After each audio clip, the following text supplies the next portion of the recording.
베드로와 야고보 그리고 요한을 데리고 높은 산으로 올라가셨습니다.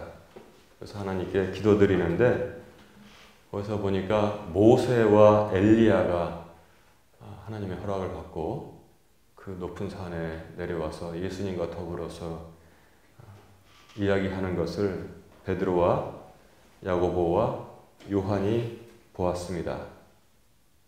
그래서 베드로가 깜짝 놀라고 또 두려워서 그 또한 좋기도 하고 예수님께 건의를 했습니다. 주여, 여기가 좋사오니 여기다 초막, 오두막 3개를 우리가 짓겠습니다. 하나는 주님을 위해서, 하나는 모세를 위해서, 하나는 엘리야를 위해서 이렇게 오두막 3개를 짓겠사오니 여기서 같이 지내는 게 좋겠습니다.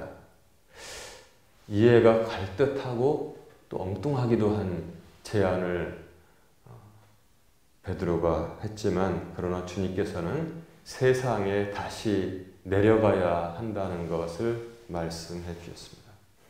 여러분, 먼저 우리가 여기서 주목해야 될 것은 이런 경험을 우리가 가끔 갖는 것이 굉장히 중요합니다.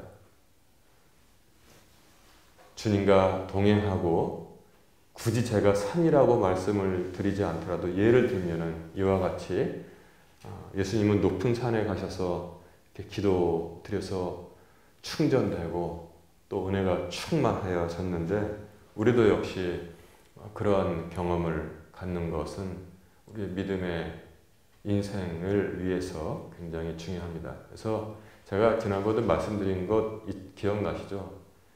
사실 예수님을 영접한 후에 평생 교회 안 다녀도 구원받는 데는 틀림이 없습니다. 그러나 주님께서 왜 그렇다면 교회를 세우셨을까? 그것은 우리에게 비교가 되지 않는 유익을 주기 때문에 또 생활을 온전하게 하기 때문에 그렇기 때문에 베드로의 고백을 들으시고 내가 이 반석 위에 누구의 교회를 세운다고 했어요? 내 교회, 즉 예수님의 교회를 세운다고 말씀하셨고 그 교회는 지옥문의 권세, 음부의 권세가 이기지 못할 것이다. 이렇게 선언을 해 주셨습니다. 그래서 우리가 기도원에 가서 기도하는 것도 좋고 그 다음에 홀로 항상 가서 말씀을 읽고 배낭에다 먹을 것도 가져가지만 성경 가져가서 어디 조용한 데 가서 말씀 읽고 기도하고 하는 거 있잖아요. 개인이 혼자 간다 하더라도 굉장히 좋습니다. 그런 일이 사실은 규칙적으로 일어나는 것이 맞습니다. 그런데 문제는 뭐냐면 내려가지 않는다는 것, 다시 삶으로, 세상으로 돌아오지 않는다는 것에 있습니다. 어느 기도원인가 가보면은 기도한다고 구석에다 이불 펴놓고서 1년 내내 사는 사람들이 있습니다. 그거 믿음이 좋게 보입니까?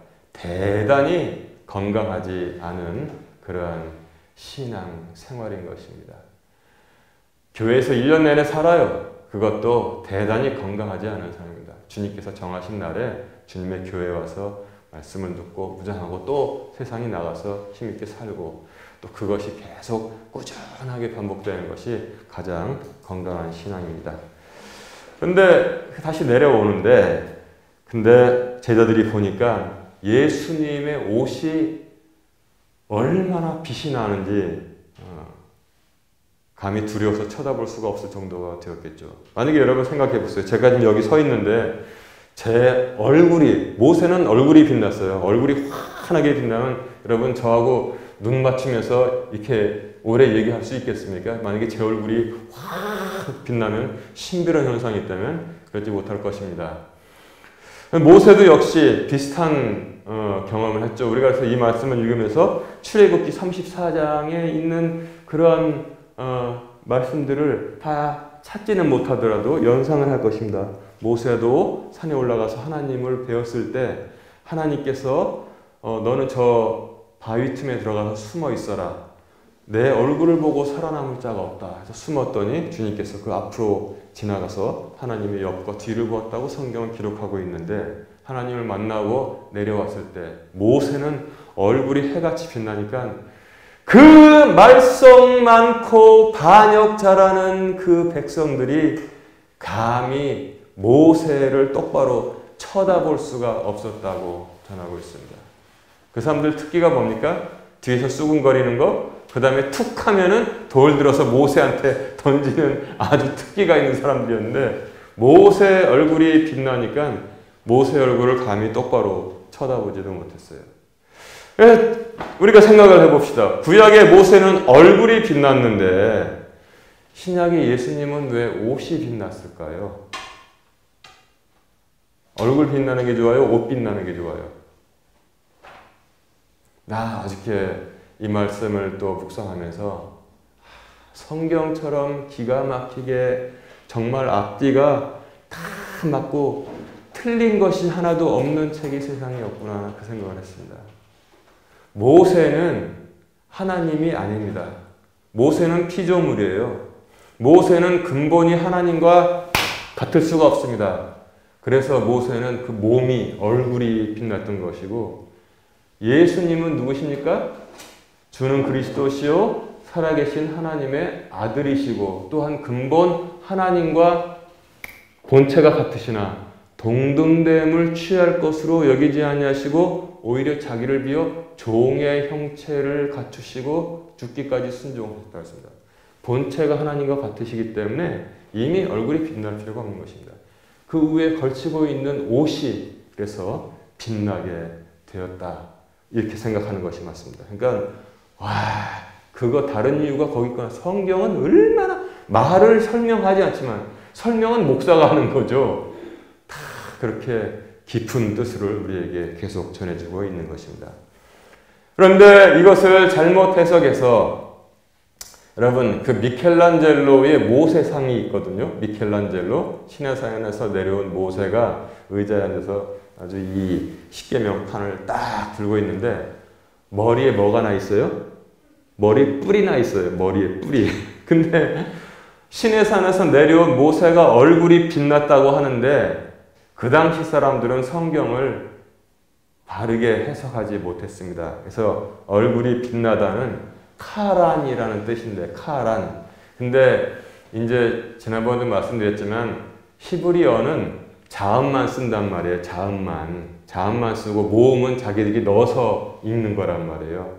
그러니까 예를 들어서 우리말로 기억하고 지읒해 놓으면은 먹는 과자도 될 수 있고 모음을 집어넣으면 과자 될 수 있고 아니면 학교 가자 그것도 될 수 있다는 거예요. 그러니까 이제 앞뒤를 봐서 그 모음을 집어넣어서 이렇게도 쓰고 저렇게도 씁니다.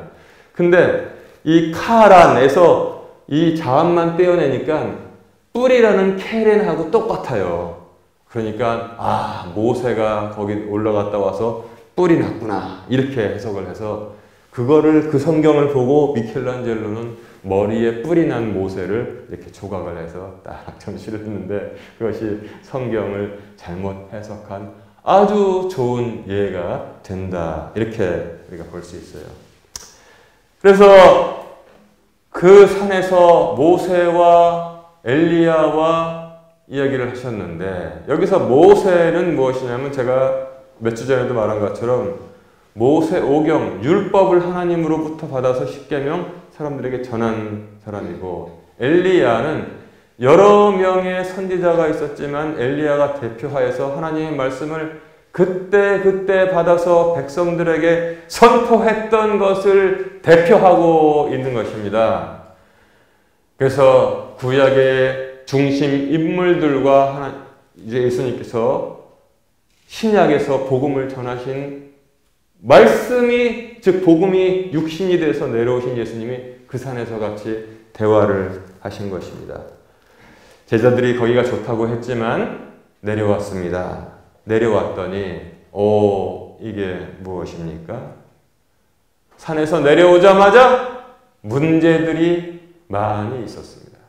그러니까 이런 경험들을 많이 해요.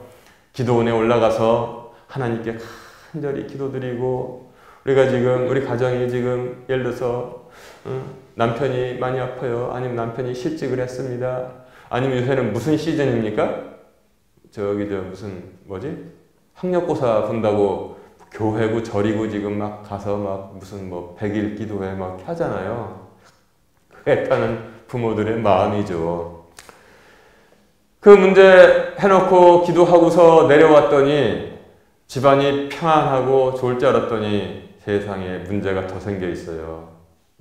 예를 들어서 뭐 애들이 싸우고 있고 남편이 술 먹고 출근도 안 하고 널브러져 있고 그렇게 되면은 시험 당하는 겁니다. 은혜 많이 받고 왔더니 그런 경험을 오히려 많이 한다고 그래요. 자, 하산에서 내려왔더니 문제들이 있는데 일단 본문은 세 가지 문제를 우리에게 전하고 있습니다. 첫 번째는 사람들과의 문제가 14절에 나오고 있습니다. 그분께서 자기 제자들에게 와서 보니 큰 무리가 그들을 둘러싸고 서기관들이 그들과 논쟁하고 있더라. 말싸움의 문제가 지금 일어났습니다. 두 번째는 무엇입니까? 17절부터 22절이 그 두 번째의 문제를 알려주고 있는데 영적인 문제가 있었습니다. 무리 중에서 한 사람이 대답하여 이르되 선생님이여 내가 말 못하는 영이 들린 내 아들을 선생님께 데려왔나이다. 그가 그를 아무 데나 데리고 가서 쥐어 뜯으면 그가 거품을 흘리고 이를 갈며 또 몸이 파리해지나이다. 내가 선생님의 제자들에게 말하여 그들이 그를 내쫓게 하였으나 그들이 하지 못하더이다 하매 그 다음에 그분께서 그에게 응답하여 이르시되 오 믿음이 없는 세대여 믿음이 없는 세대여 내가 언제까지 너희와 함께 있으리요 언제까지 너희를 용납하리요 그를 내게로 데려오라 하시니 사람을 주님께 데려오게 하였습니다. 더러운 영 들린 그 어린 소년을 데려오게 했습니다. 옛날 성경 보면 귀신 들렸다고 하는데 여러분 귀신이 있습니까? 없습니까? 귀신은 없어요. 귀신은 없습니다. 있을 수가 없습니다. 이 세상에. 단지 세상에는 하나님의 거룩한 영과 하나님의 명을 받드는 천사들이 활동하거나 아니면 타락한 천사, 그것도 천사들은 천사예요. 마귀들이 활동하고 있을 뿐이라는 사실을 우리가 알아야 돼요. 근데 그러나 마귀들은 뭐예요? 영적인 존재라는 겁니다. 20절 그들이 그를 그분께 데려오매 그분께서 그를 볼 때 즉시 그 영이 그를 쥐어 뜯음으로 그가 땅에 쓰러져 뒹굴며 거품을 흘리더라. 자, 그분께서 그의 아버지에게 물으시되 이것이 그에게 들어온 지 얼마나 오래되었느냐 하시니 그가 이르되 어릴 때부터니이다. 그것이 그를 죽이려고 했단 말이에요. 애를 죽이려고. 도적이 오는 것은 뭐라고 했습니까? 죽이고 빼앗기 위해서. 인자가 온 것은 뭐예요? 생명을 얻고 더욱 풍성하게 하기 위해서이다. 목적이 하나밖에 없다는 거예요. 하나님은 살리려고 하시고 주님께서는 살리시고 마귀는 죽이고 다 빼앗는 것. 요 목적밖에 없다는 거예요. 그를 죽이려고 불과 물에 그를 자주 던졌나이다. 그때마다 아버지가 가서 구했겠죠. 그러나 선생님께서 어떤 일이라도 하실 수 있거든 우리를 불쌍히 여기사 우리를 도와주소서 하매 예수님께서 그에게 이르시되 내가 만일 믿을 수 있거든 믿는 자에게는 모든 것이 가능하니라 하시니 즉시 그 아이의 아버지가 부르짖고 눈물을 흘리며 이르되 주여 내가 믿나이다 나의 믿지 않음을 도와주소서. 그러니까 23절까지가 이제 22절까지가 더러운 영의 문제였었죠. 첫 번째는 사람들과의 논쟁의 문제, 두 번째는 영적인 문제, 더러운 영에 사로잡힌 아이, 세 번째는 믿음의 문제입니다. 23절과 24절이 그것을 전하고 있습니다. 23절 예수님께서 그에게 이르시되 내가 만일 믿을 수 있거든 믿는 자에게는 모든 것이 가능하니라 하시니 즉시 그 아이의 아버지가 부르짖고 눈물을 흘리며 이르되 주여 내가 믿나이다 나의 믿지 아니함을 도와주소서 하더라. 이렇게 세 가지 문제가 있었습니다. 사람들과의 문제, 영적인 문제, 믿음의 문제, 이 세 가지의 문제는 악한 영에 사로잡힌 아이의 부모뿐만 아니라 우리가 이 세상 살면서 겪는 문제가 대부분 이 세 가지 문제에 다 속해 있다는 것입니다. 대인관계, 사람들과의 문제, 회사원들한테 이렇게 조사를 해보면 있잖아요. 제일 힘든 문제가 무엇입니까?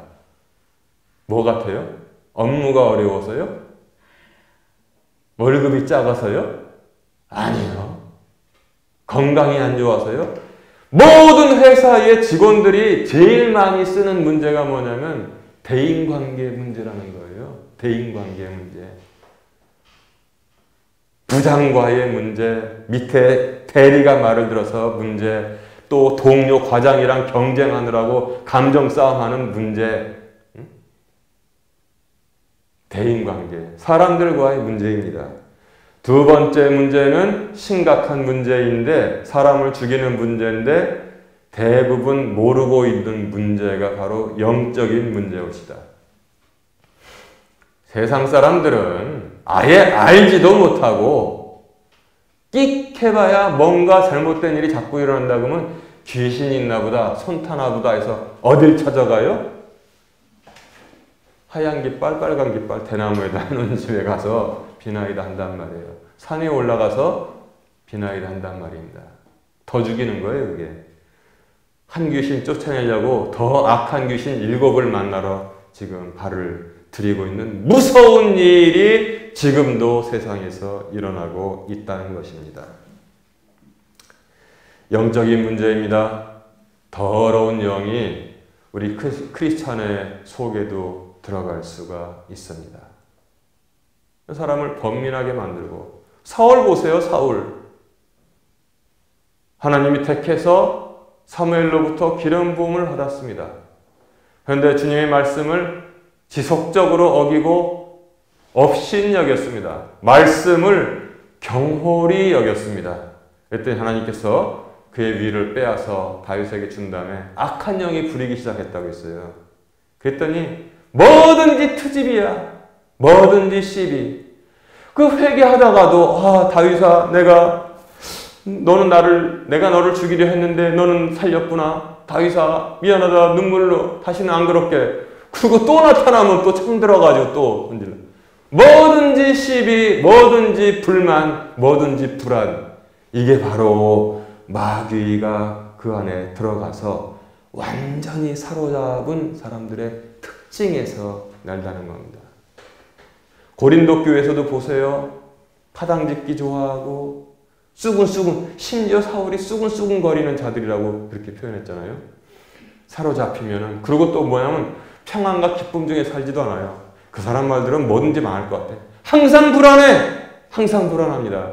여러분, 이런 거 믿는 사람에게도 조심해야 됩니다. 두 번째가 영적인 문제였었죠.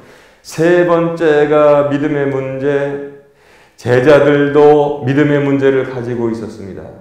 그래서 더러운 영을 쫓아내지 못하고 있었던 것입니다. 제자들이 가지고 있었던 믿음의 문제의 본질은 무엇이냐? 예수님께서 누구신지를 모르고 있었다는 사실입니다. 저가 누구이기에 바람과 바다도 저의 말에 순종하는가? 이해할 수 없다는 거예요. 저가 누구이기에? 이 문제가 지금도 우리에게 있다는 것입니다. 저가 누구이기에? 보리떡 5개와 물고기 2마리로 수많은 사람들을 먹이고 그 부스러기가 12광주리에 남게 하였는가? 저가 누구이기에 죽은 사람을 살렸단 말인가? 저가 누구이기에 물을 가지고 포도주를 만들었단 말인가? 그러니까 오죽 답답하시면 그 질문을 제자들이 하고 있다는 거예요. 저가 누구이기에 바람과 바다도 저의 말에 순종하는가? 얘들아, 세상 사람들이 나를 누구라 하느냐? 더러는 엘리야 혹은 예레미야라 하나이다. 그래? 그럼 너희는 나를 누구라 하느냐? 베드로가 그때 주는 그리스도시요 살아계신 하나님의 아들이시니이다. 이 말씀을 한 거예요. 내가 누구인가를 주님께서 세상 사람들은 모르는 것으로 하고 제자들에게도 그것을 알기를 원했다는 핵심적인 내용이 바로 내가 누구인가를 너희들은 알고 있느냐? 알고 계십니까? 알고 있어요? 이걸 모르고 있다는 것입니다. 오직 베드로가 그것도 성령의 힘을 입어서 온전한 고백을 했더니 예수님께서 바로 이 위에 내 교회를 세우겠다고 말씀하신 것이 바로 믿음의 고백 그거 하나였던 것입니다. 예수님이 누구인가를 똑바로 대답했더니 거기에 교회가 세워진 줄을 믿으시기를 주님의 이름으로 축원합니다. 교회가 어디에 세워집니까? 교회가 언제 문을 닫습니까? 교회가 언제 세워지냐면 온전한 믿음의 고백을 할 때 교회가 세워지는 것이고 그것이 한두 사람이 모이건 교회가 세워지는 것이고 교회가 언제 문을 닫습니까? 재정이 없어져가지고 문을 닫아요? 그런 사람들은 미리미리 나가는 게 나아요. 아예 그냥. 교회가 언제 문을 닫느냐? 그들이 그 알량한 믿음을 다 잃어버렸을 때 교회는 아무리 많이 모여도 슬슬 흩어져 문을 닫게 되어 있는 것입니다. 그래서 제자들의 문제는 무엇이냐? 예수님께서 누구신지를 몰랐습니다. 소년의 아버지의 문제는 무엇이냐? 믿는데 믿지 못한다고 했습니다. 이것이 바로 그들이 가지고 있었던 문제들의 그런 리스트였던 것입니다. 주님께서 우리에게 어떠한 해답을 주시냐? 첫째, 사람들과의 문제에 있어서는 논쟁을 피하라 하였습니다. 논쟁하지 말라고 했습니다. 여러분 만약에 전도하러 나갔잖아요. 전도로 나갔는데 막 하나님 있어요. 막 이제 교회에서 배운 말씀 있잖아요. 막 얘기하다가 안 믿으면은 막 말싸움이 이루어지잖아요. 그러지 말라는 것입니다. 논쟁을 피하라. 논쟁해가지고 전도된 사람은 인류 역사상에 한 명도 없다고 우리가 알아야 됩니다.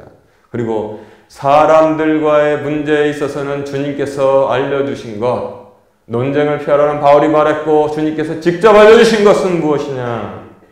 잘 들으세요. 뱀처럼 지혜롭고 비둘기처럼 순결하면은 사람들과의 문제에서 모두 지혜롭게 이길 수 있을 줄로 믿습니다. 논쟁도 안 일어납니다. 여러분들이 어떠한 상황에 어떠한 사람들의 처해 있건 뱀처럼 지혜롭고 비둘기처럼 순결하기를 주님의 이름으로 축원합니다. 이게 정답입니다. 그럼 영적인 문제는 어떻게 풀어야 되느냐? 예수님께서 육신을 입으시고 2000년 전에 함께 하셨을 때에는 예수님을 부르면 되는 것입니다. 그런데 예수님께서 뭐예요? 내가 너희들에게 사탄, 뱀을 밟고 전갈을 밟을 수 있는, 제어할 수 있는 힘과 권능을 주셨다고 했어요. 그때부터. 우리는 뭡니까? 예수의 이름으로 명하노니 바로 이것입니다. 영적인 문제에 있어서는 두 가지가 있어요. 예수님의 이름으로 명하노니 더러운 영아 나를 떠날지어다. 이렇게 명령하면 되는 것입니다. 예수님께서는 예수님이기 때문에 직접 말씀하셨잖아요. 우리는 뭐냐면 이게 중요해요. 예수님의 이름으로 명하노니 너 더러운 마귀야 당장 물러갈지어다. 그 다음에 두 번째 답이 있는데 29절에 있어요. 이런 종류는 29절에 또 답을 알려주시고 있습니다. 그분께서 그들에게 이르시되 이런 종류는 오직 기도와 금식을 통해서만 나갈 수 있느니라 하시니라. 여러분 이게 중요해요. 예수님의 이름으로 명하는 것 첫 번째, 두 번째는 이런 종류는 오직 기도와 금식을 통해서. 그런데 여기에 기도와 더불어서 똑같이 능력을 가지고 있는 것이 무엇입니까? 금식입니다. 금식. 그런데 웬일일까요? 개역개정 성경에는 금식이 빠져 있습니다. 오직 기도 외에는 이런 것을 내쫓을 수 없다고 했어요. 그러나 분명히 우리가 보고 있는 킹제임스 성경에는 이런 종류는 오직 기도와 금식으로. 여러분 영적인 문제를 겪고 있으면 기도하시면서 금식하세요. 금식하시면서 기도하십시오. 기도는 쉽죠. 그래도 금식하긴 힘들죠. 영적인 더러운 것들을 쫓아낼 때는 기도하면서 금식하십시오. 그럴 때 주님께서 말씀하셨기 때문에 더러운 영이 물러나게 되어 있는 것입니다. 나는 먹는 건 나는 양보 못해. 그러면 반쪽. 기도와 금식으로 더러운 영들을 내쫓을 수 있다는 것입니다. 세 번째 믿음의 문제 무엇입니까? 이들이 가지고 있는 것은 예수님이 누구신가를 알지 못했던 것, 지금도 이것을 알지 못하고 심지어 목회하고 신학을 연구하는 사람들이 수두룩하게 있기 때문에 그러한 사람들에게 배운 사람들이 예수님을 지금도 해방자라고 말하고 있는 것입니다. 남미에 가면은 해방신학이라는 게 1970년대에 그때 막 발전했어요. 예수님이 누구시냐? 주는 그리스도시요 살아계신 하나님의 아들이십니다를 빼버리고 예수님은 해방자다. 그래가지고 우리는 뭐냐면 교인들을 교육시켜서 기관단총을 들고 사회로 나가겠다. 이게 바로 남미에서 일어난 해방신학 폭동이란 말이에요. 그게 또 굴러들어와서 우리나라에서 무엇으로 정착했습니까? 민중신학이라고 했습니다. 민중은 하나님이다. 어떻게 민중이 탐욕스러운 민중이 하나님이 될 수 있냔 말이에요. 대학에서 교수들이 민중은 하나님이라고 가르쳤어요. 그랬더니 무조건 많이 모이는 데가 하나님 뜻이다 해가지고 으쌰으쌰 하는 사람들을 교회에서 만들어내기 시작했다는 것입니다. 얼마나 어리석고 더 그 심층을 들여다보면 악한 교육이 거기서 일어나는 것입니까? 거기에는 하나님의 신성도 없고 하나님의 평안의 뜻도 없고 오직 투쟁만 있을 뿐인 것입니다.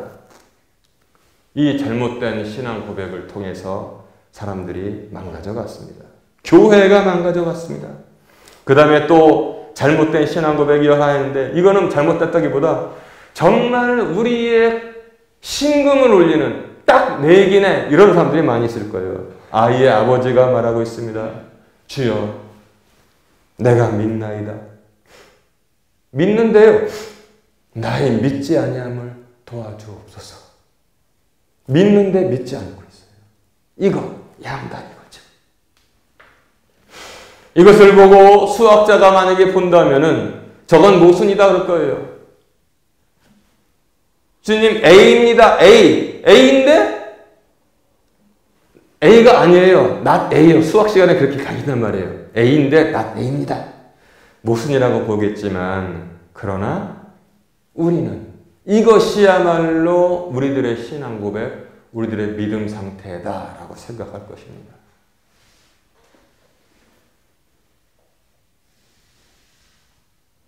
주님의 보혈의 공로로 우리가 구원받고 영원한 생명을 얻는 것은 믿어집니다. 믿어지는데 주님께서 내가 처한 이 문제를 해결해 주실까?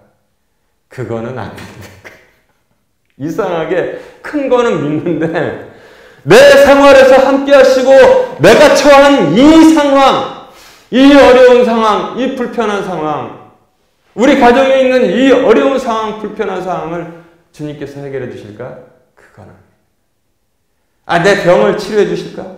아니면 이 가지고 있는 이런 문제 고쳐주실까? 재정의 문제, 건강의 문제, 부모의 문제, 자녀의 문제 이런 거는 이게 바로 어떻게 보면 우리들의 모습이라고 생각합니다. 그래서 주여 내가 믿나이다. 나의 믿지 아니함을 도와주소서. 이것이 정말 기가 막힌 신앙 고백이라고 저는 생각합니다. 너무너무 솔직한 신앙 고백이에요. 우리의 주소를 너무나 정확하게 알려주고 있습니다. 이와 더불어서 저는 세 개의 2대의 고백이 있는데 하나는 신앙 고백, 이 아이 아버지가 주여 내가 믿나이다 나의 믿지 아니함을 도와주소서. 이게 바로 세 개의 첫째 신앙 고백이라고 하면은 성화 고백. 아우구스티누스가 예수를 믿으면서 이렇게 고백했어요. 참회록을 썼잖아요. 자신의 죄를 다 참회하면서 주여 나를 성화시켜 주옵소서. 그러나 나중에 성화시켜 주옵소서. 그랬어요. 주여 나를 성화시켜 주옵소서. 그러나 나중에 성화시켜 주옵소서 그랬어요. 왜냐? 지금은 젊은데 젊은 여자들하고 너무너무 예쁘고 막 너무 즐겁잖아요. 그걸 포기할 수가 없었던 거야. 근데 예수 믿으니까 성화는 돼야 되겠어. 그러니까 주여 나를 성화시켜 주옵소서. 그러나 나중에 성화시켜 주옵소서. 지금은 좀 즐겨야겠나이다. 요게 바로 아우구스티누스의 고백이었어요. 그래서 저는 주여 내가 믿나이다. 나의 믿지 못하는 것을 도와주소서 하고, 성화 차원에서는 주여 나를 성화시켜 주옵소서. 그러나 나중에 성화시켜 주옵소서.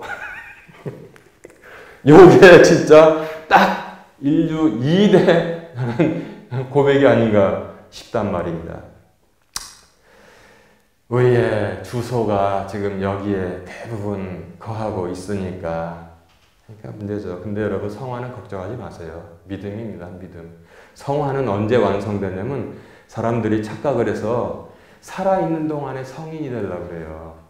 그러지 마시고 성화는 언제 완성되냐? 우리가 딱 죽으면 그때 완성되는 겁니다. 아멘? 딱 죽으면 완성되는 거예요. 그러니까 너무나 그런데 스트레스를 가지고 이렇게 가는 것도 주님께서 원하시는 거예요. 우리가 언제 뭐 성화돼가지고 구원받아요? 우리가 아직 죄인 되었을 때 그분은 우리를 영접하여 하나님께로 인도하였다고 성경은 전하고 있는 것입니다. 그래서 여러분 예수님은 누구신가 분명히 알고 주님은 나와 함께 하신다. 그것을 고백하면은 우리가 믿음에서 승리할 수 있습니다. 이제 말씀을 정리합니다.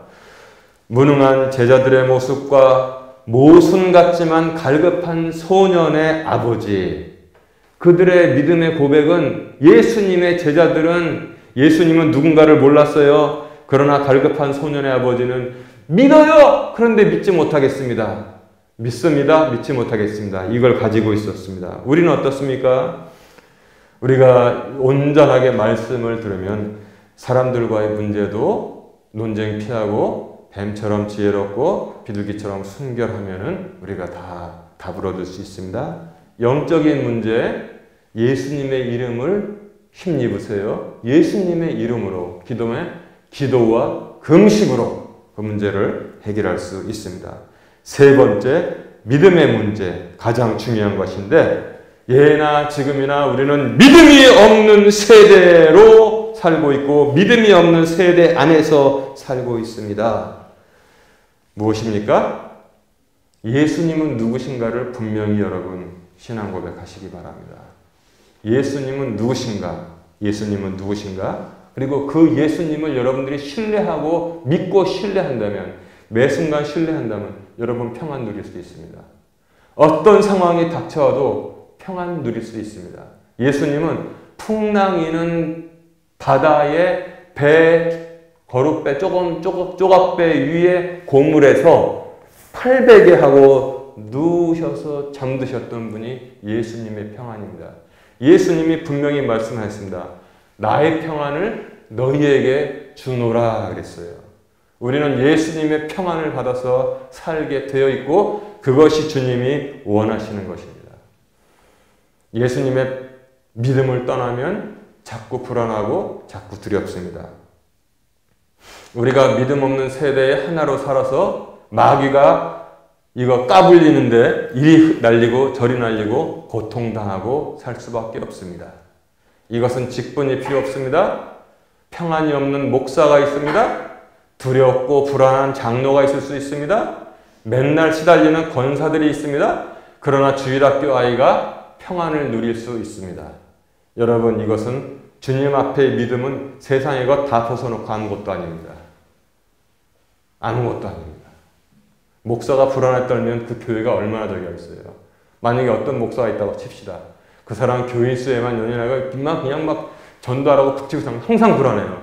교회 재정이 얼마큼 밑으로 내려오면 항상 불안해요. 이거는 제대로 된 믿음이 아닙니다.